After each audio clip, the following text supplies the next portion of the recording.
Tired of dealing with annoying flies, fruit flies, and gnats in your home? The Zevo Flying Insect Trap is your ultimate solution. Don't wait. Check out the link in the video description now to get your Zevo Flying Insect Trap on Amazon and enjoy a bug-free home today. Bethan Galliers was delighted to be at the theater with friends for a play she'd wanted to see for ages. But within minutes, her enjoyment was rudely interrupted by a violent coughing fit, her own. The more I tried to suppress it, the worse it became, says Bethan, 56, from Manchester. I was self-conscious about it, so I went out into the foyer to get my coughing under control, before returning 5 minutes later. In fact, this experience at the theater in Salford a few weeks ago was nothing new.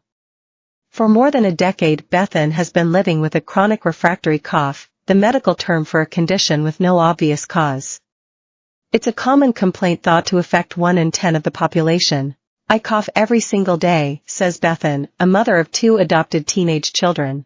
Some days are worse than others, depending on what's causing it, anything from eating crusty bread to moving between a warm and cold setting. Strong cooking smells can also set off my coughing. I once coughed for 6 hours straight when overseas students staying with us cooked a lovely Sri Lankan meal. On another occasion, she coughed uncontrollably after sitting next to a woman wearing very strong perfume. A chronic cough is defined as a persistent one that lasts for 8 weeks or more. More than twice as many women as men are affected, possibly due to hormonal fluctuations, and for some, it can last for decades. Some people cough almost constantly, day and night. In others, it can occur in sudden bursts. In extreme cases, patients experience blackouts, as they struggle to breathe, incontinence, or even a rib fracture. Although it's common, it can often be misdiagnosed as a symptom of asthma or acid reflux, and so may be wrongly treated. Experts at the University of Manchester and Imperial College London are among those now spearheading research into chronic cough. Jackie Smith, a professor of respiratory medicine at Manchester, leads a £3 million research project, Let's Talk About Cough, which aims to improve understanding and awareness of the condition. Professor Smith told Good Health. Chronic cough is a condition only recently recognized.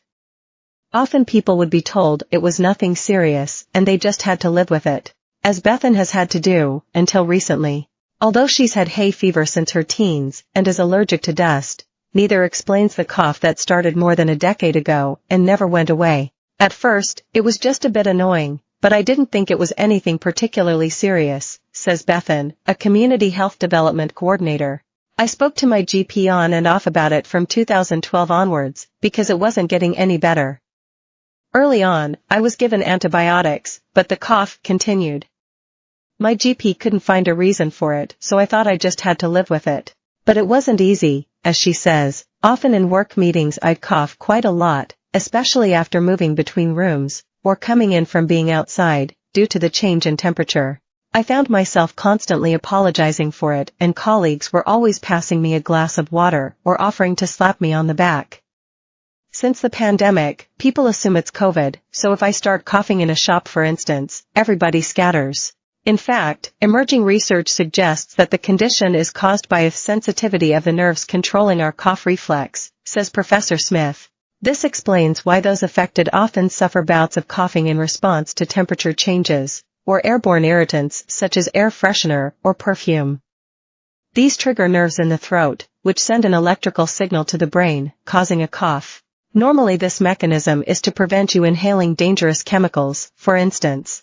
Professor Smith says, similarly, if you're eating dry, crumbly foods for example, this will stimulate nerves in the throat that respond to mechanical stimuli.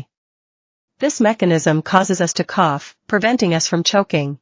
But in patients with chronic cough these nerves become supersensitive, so fire off responses all the time, even to things that aren't a threat. Patients often come to us because their cough is ruining their lives. Typically, they've had it for 5 or 6 years, sometimes longer. Dr. Samuel Kemp, a consultant respiratory physician at Nottingham University Hospital's NHS Trust, sees many patients with chronic cough, often because their partner is